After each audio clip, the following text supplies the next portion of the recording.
Welcome to Fintech Corner. My name is Joseph Drambarean. I'm the Chief Product Officer here at Trovata. I am joined by none other than our founder and CEO, Brett Turner. And we're going to talk about my favorite topic today, which is not often that we get to talk about exclusively tech. But the reason we wanted to talk about this today, I guess just a little bit of context, I feel like we have had a chip on our shoulder for a while now about whether or not there is a level playing field in terms of technology in the space that we are in, right? And I don't want to get into semantics in this podcast because we could probably spend the whole podcast talking about why Trovata is not a TMS, okay? But the truth is... Next episode. Yeah, that's next episode. But the truth is, we have to deal with this often, right? When we're talking about who we are, what we do, why we matter.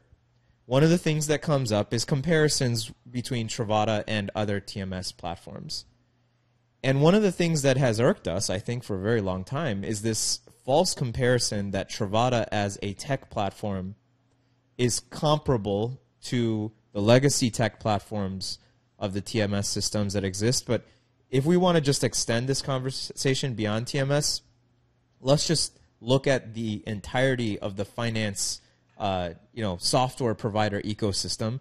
And I thought that this would be a fun topic to dig into and be vulnerable and honest about, because it is something that we find annoying in the industry because it's not true.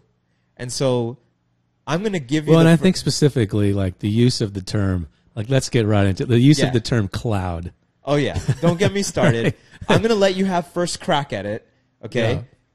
Why do you think that it's an unfair thing to say if you are an existing TMS player or a different software provider that you're natively in the cloud? Why is that offensive to us when we hear it? Yeah, and I mean, again, you're the technologist, you're the engineer, you're definitely rightly so offended. But I have this. It just wells up in me as well. My last startup was this company called Second Watch, and it was really a pioneer in enterprise IT, and the whole thing was the journey to the cloud. And it's exactly 10 years later now, right? Coming up in May of 2023, coming up, it was 10 years prior when that was the tipping point in our business in that space. Was really is AWS, is it enterprise grade? And AWS didn't invent the term cloud, but they definitely really drove and a lot of the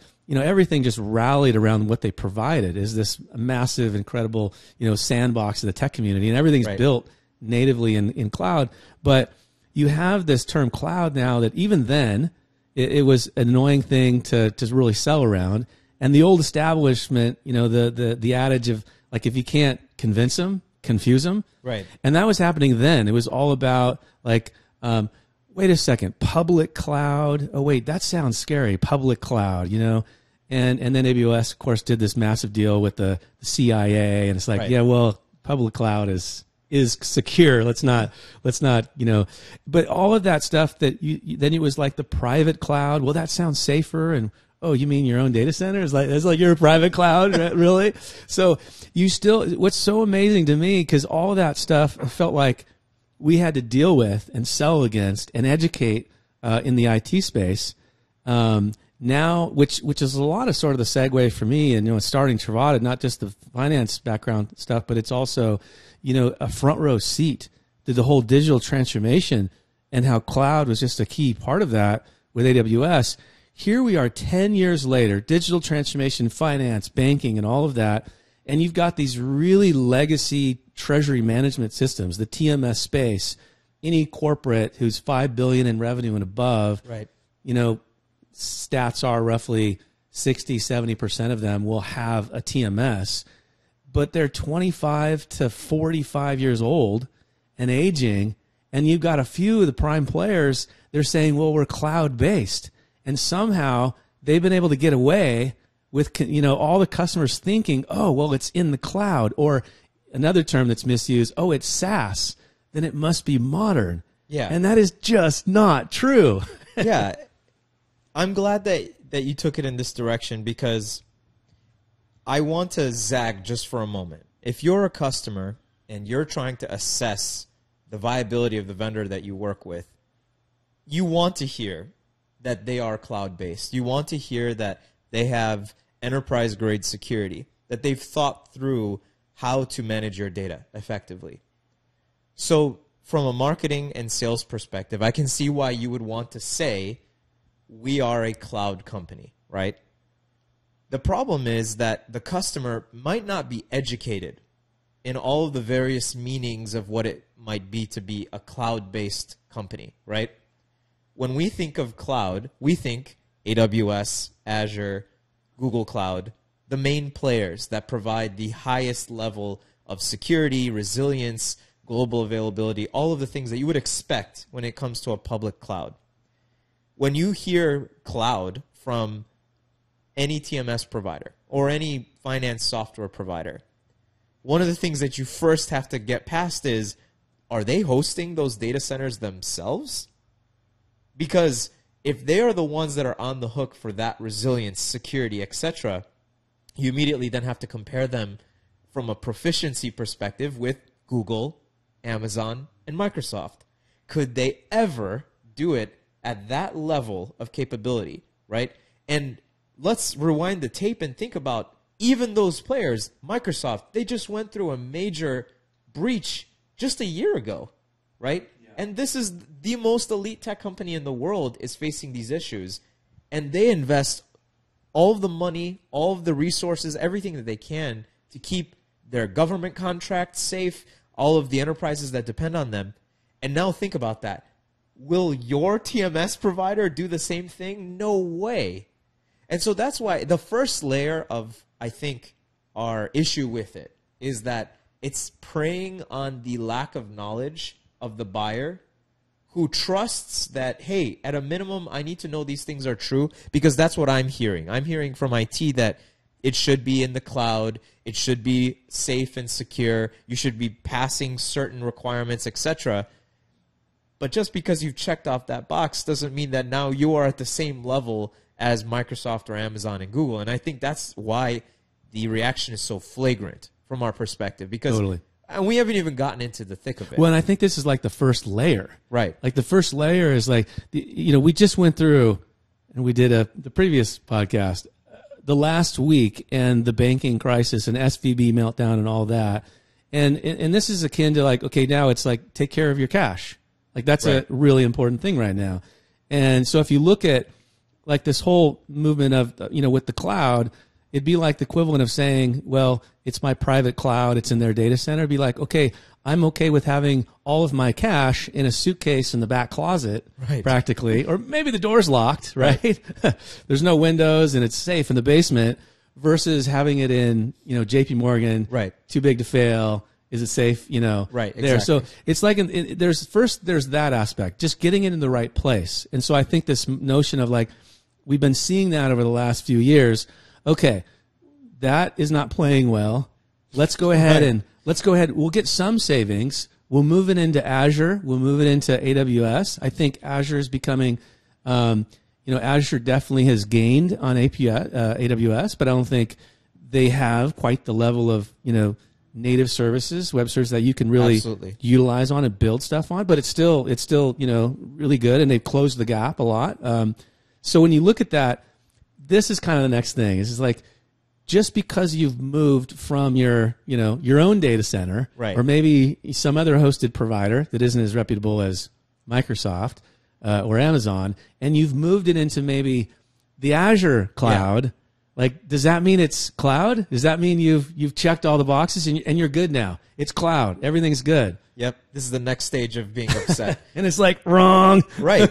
So, and I'm going to keep doing this during this podcast because I don't want to be irreverent of the buyer that is honestly just trying to assess the differences here, right? But you would never know as a buyer that at the end of the day, that software provider may be taking the very same software that they have had for the last, as you said, 10, 20, 30 years. Could be whatever Java application they built back in the early thousands, right? They can simply take that and install it on a set of servers that are just managed by Azure and then call themselves cloud. Right. But nothing has changed. the software is still what it is.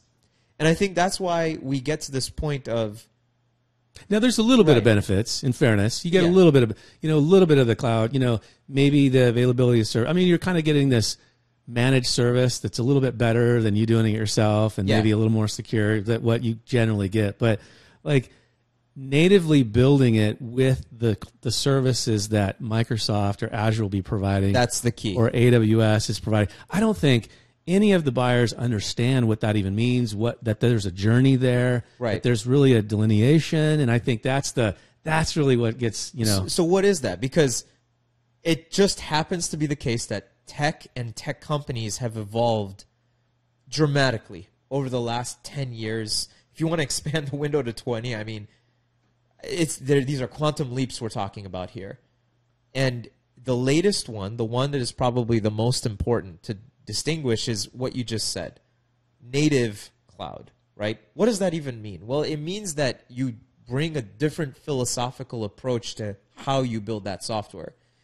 If you have an older platform, let's say that you built this software 20 years ago, the likelihood is that you're not changing it very often because it's hard to, because you're constrained by the way that it was built then. And it may be pretty reliable, but it has gotten to its shelf life, if you will, in terms of sustainability.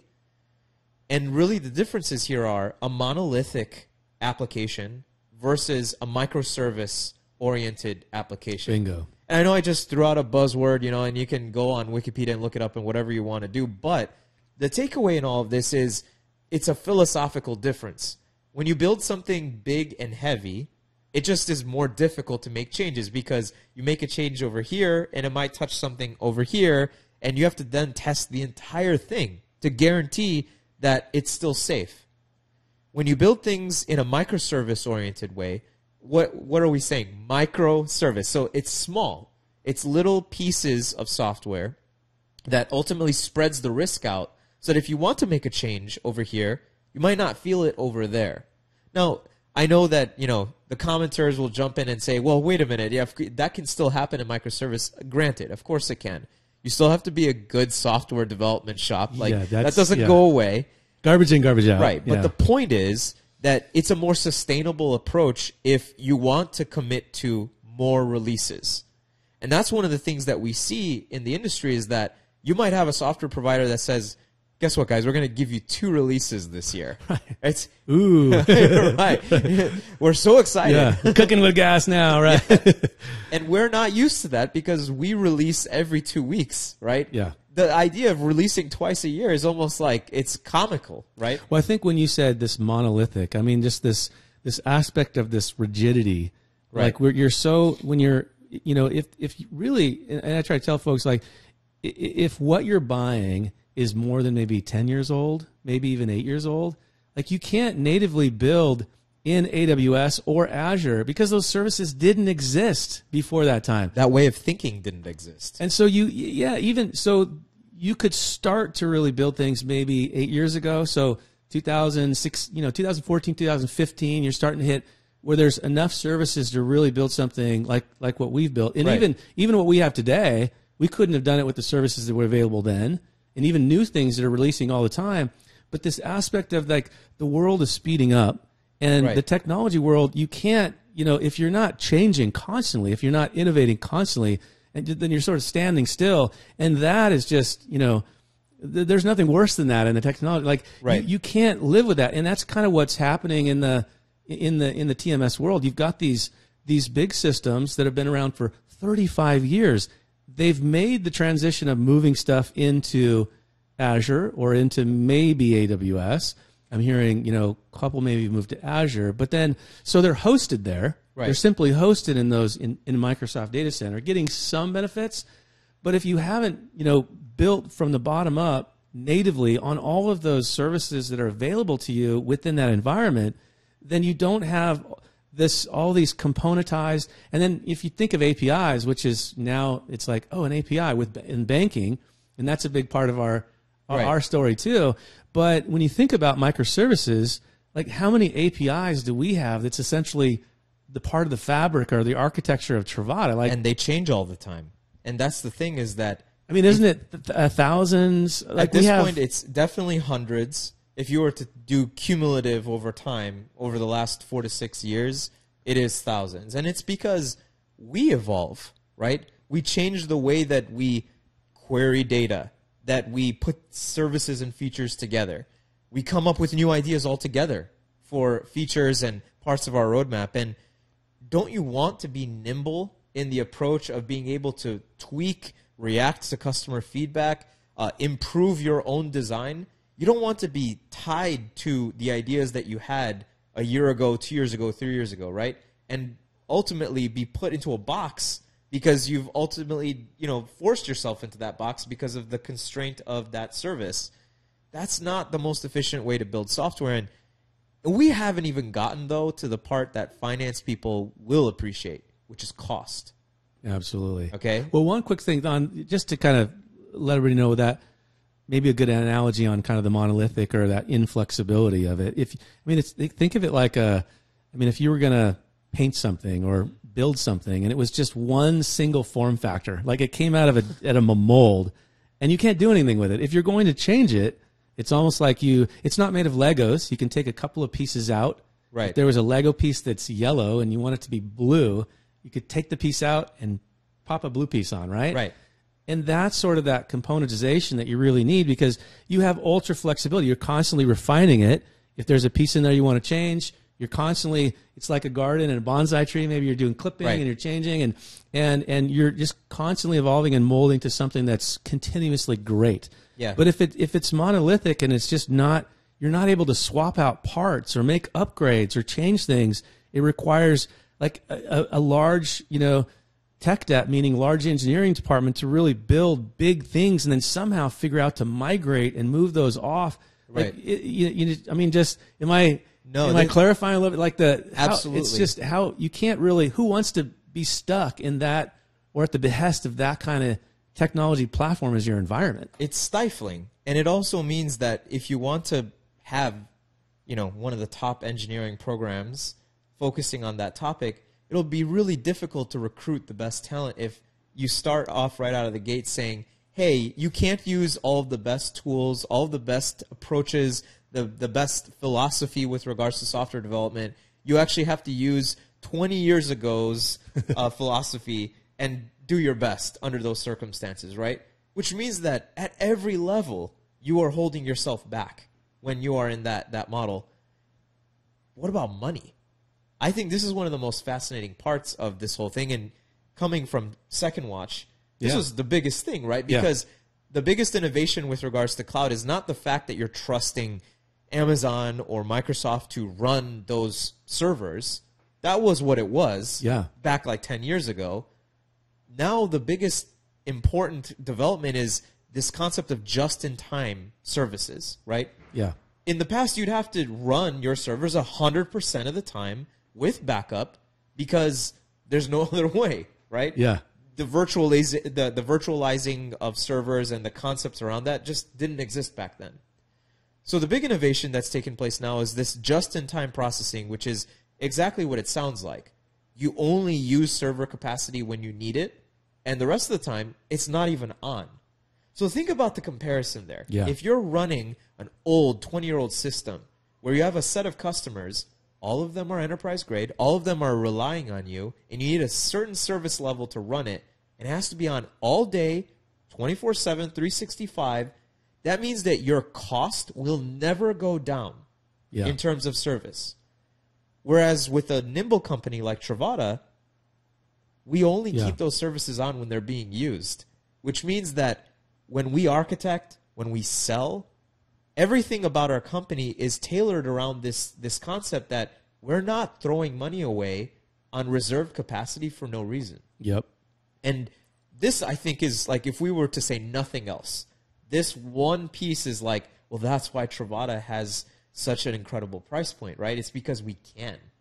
Well, and then you look at it, it's like, well, how is Trovata making any money at these prices, right? Well, it's because when you can build something natively and you can take advantage of that model, everything componentized, there's no, I mean, you think of like all the environmental concerns that are going on, but nobody's really talking about like how wasteful it is not to run your technology stack like that. Like there's no wasted motion. There's no wasted effort.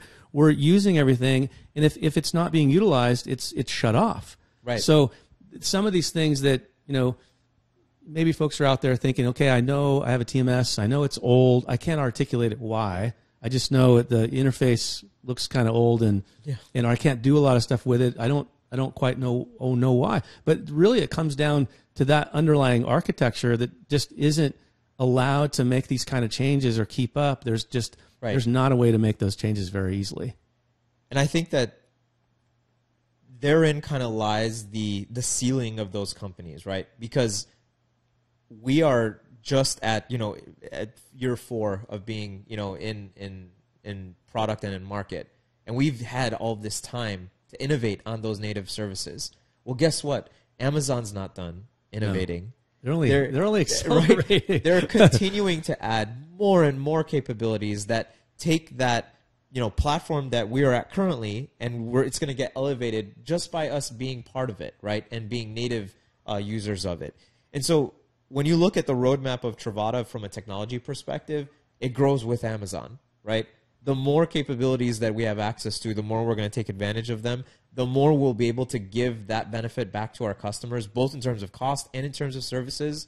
And that's, I think, ultimately the story here is that, do you want to use something that is stuck? It's literally stuck. Yeah. It can't move beyond that because of choices that ultimately cannot be undone, right? Right. Well, I think these notions of like, hopefully we're conveying, again, microservices architecture, what that means, componentization.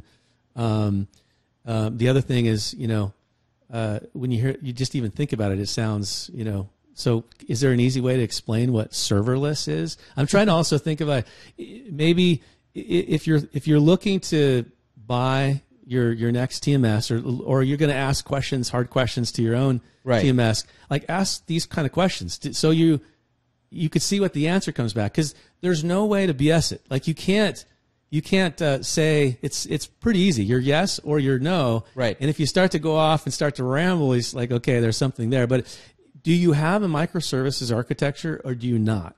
Like you have to essentially have that if you're going to use.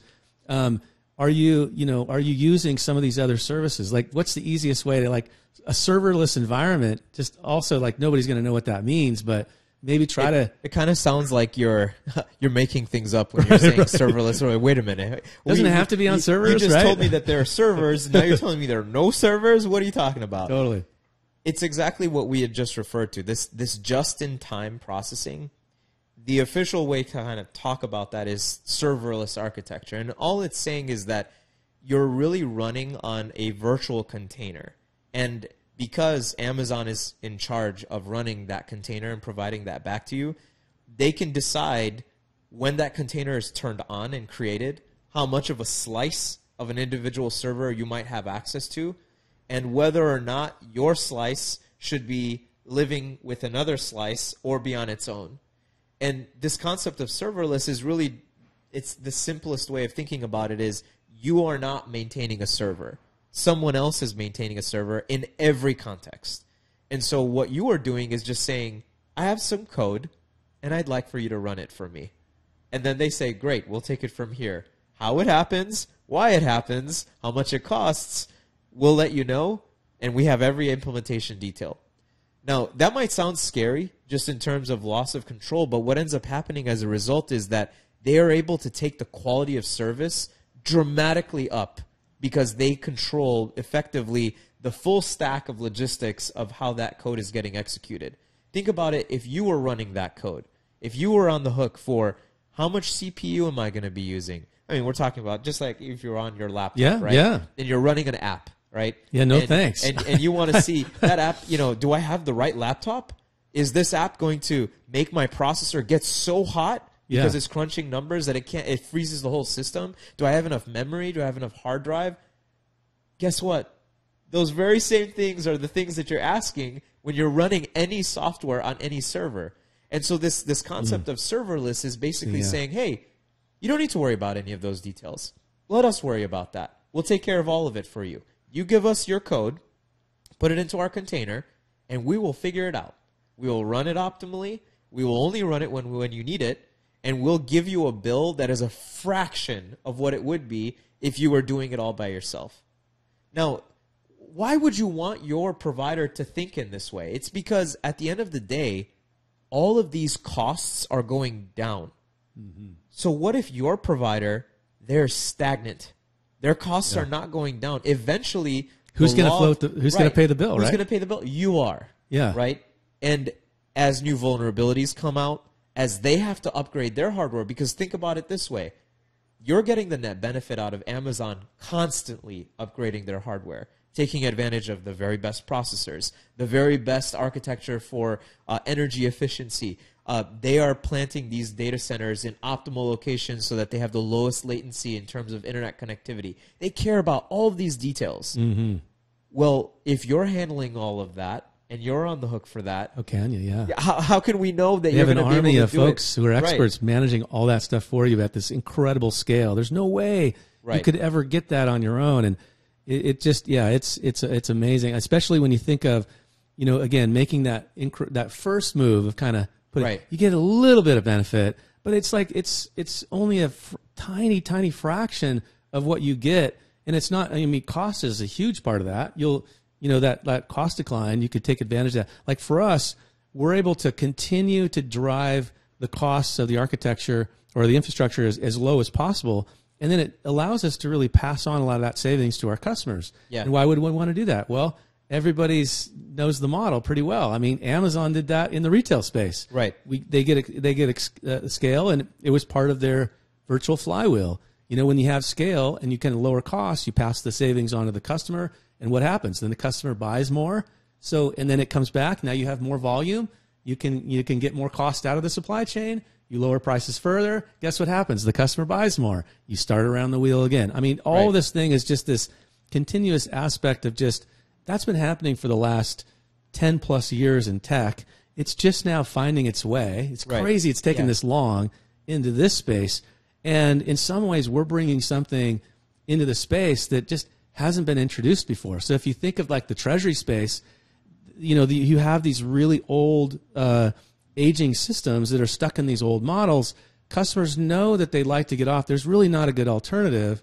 We're now even though we've been around for a while, we've now starting to inch our way, and it's like, okay, now we just released payments. We've just released cash positioning. We're starting to now add like some of these core treasury pillars, and as we do, we're going to be putting the TMS on notice. You can't it just becomes so obvious when the alternative is there isn't a good one, but now there is. Trovata is coming up as now a true new technology alternative with all the things that you really want as your technology partner. Right. And it's just I'm excited because it's just going to be a landslide. I love that you said technology partner. I think if we wanted to end on any point, it's this. The reason we get offended when we get compared with TMS is because we consider ourselves a technology company. And when you partner with us, you're partnering in that way.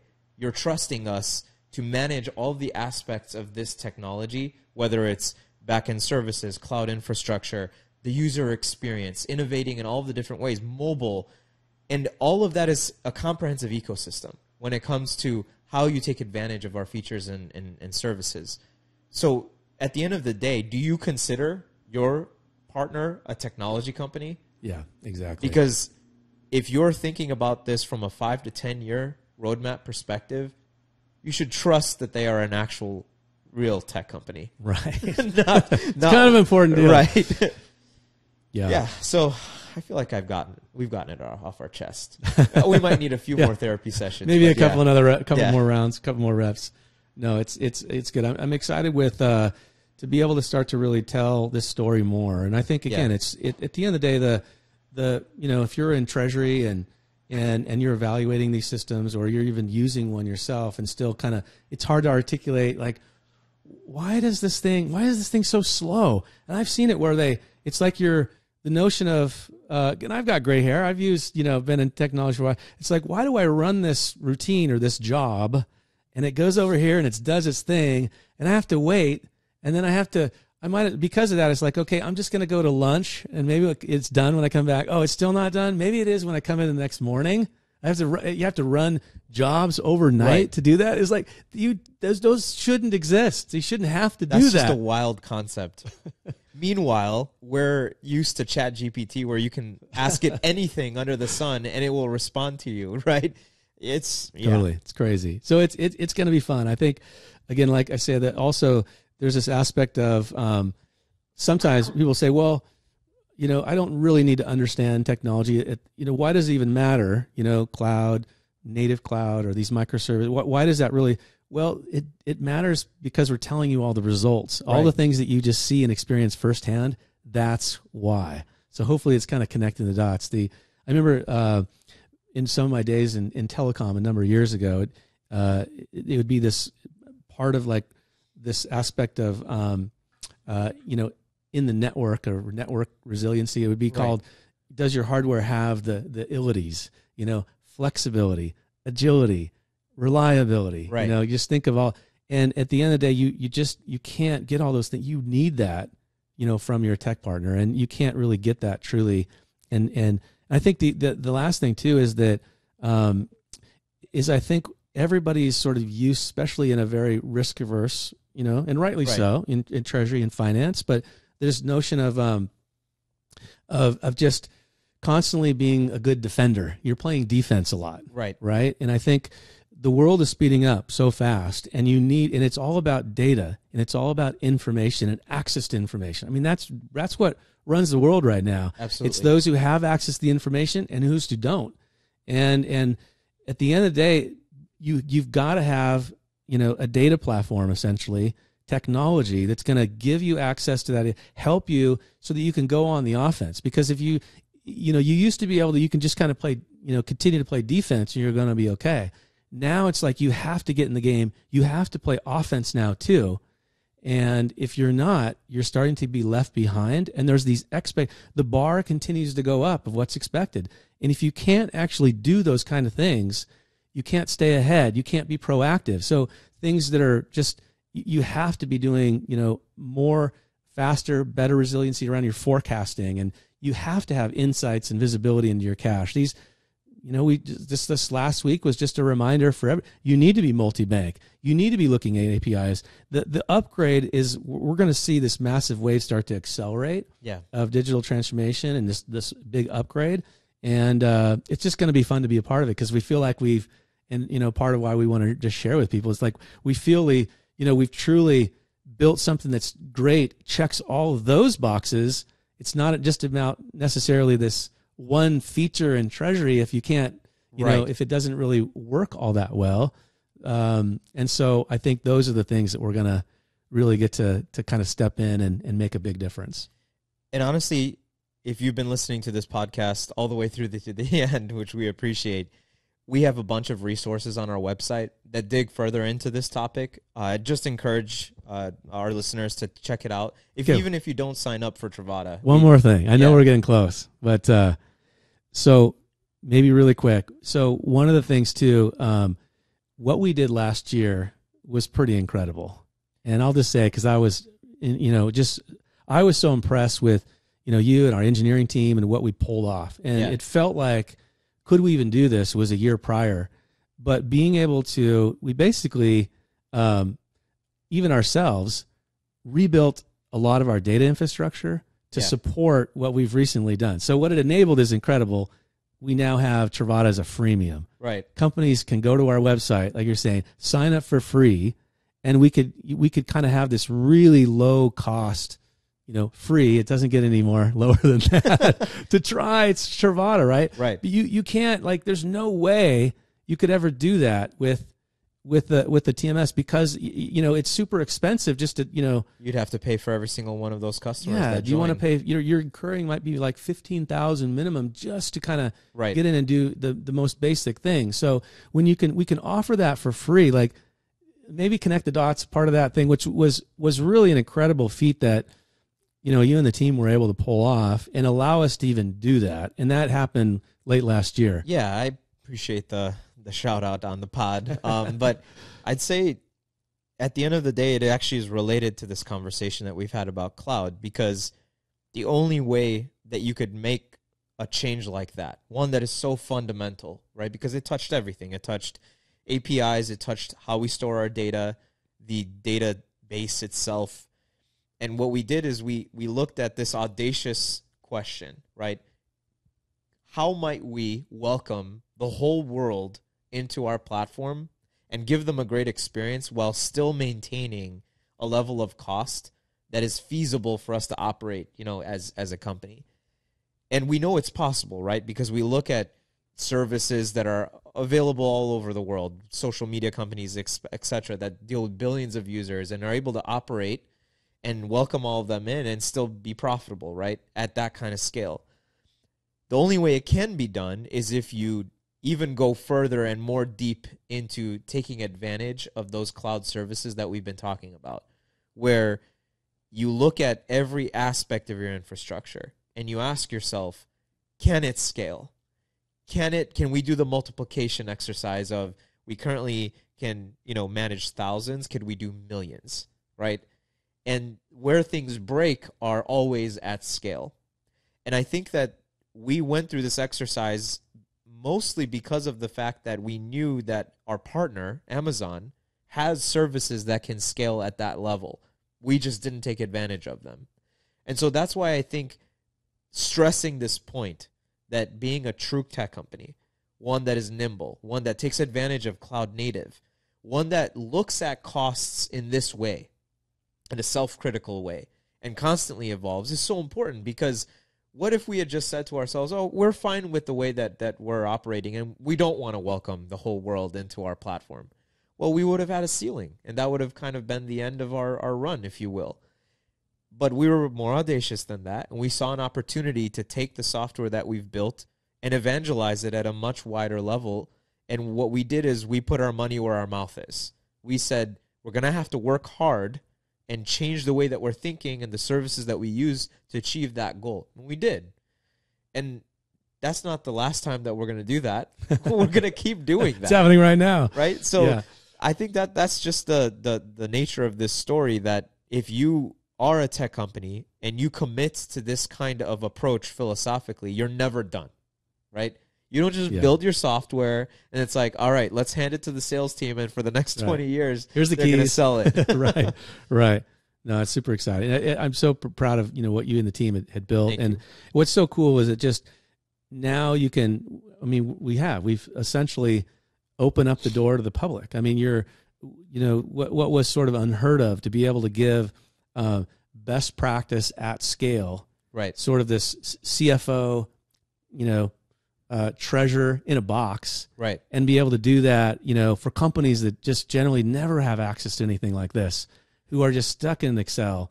And it's always the things that I used to deal with. It's just whether it's at month end close and you're like, why am I having to work every month end close? And I try to get ahead, but it's still 10 p.m. and I missed another dinner with my family. Right. And so I think at the end of the day, these are the kind of things that we're able to offer to everyone. And I think now when everybody's kind of has uneasiness and answering a lot of questions and a lot of communication with, whether it's their board or their executive team or even their employees, about their banking relationships and where their cash is held, and do they have a beat on all that and those kind of insights. Like, you really need a true technology partner to see as part of that now journey. And of course, we hope everybody find it. They go to our website and discover it for themselves, because it's right there in plain sight. For your consideration, Trovata. Awesome. Well, yeah, like I said, I feel a lot better. Probably not done, but it's a good first stab at why we feel so strongly about this. And yeah, I appreciate you getting vulnerable about this topic. I know we've been talking about it behind closed doors forever. So yeah, thank you for joining us on this conversation. This has been the Fintech Corner podcast, and I'm Joseph, and this is Brett, and we'll see you next time. Great.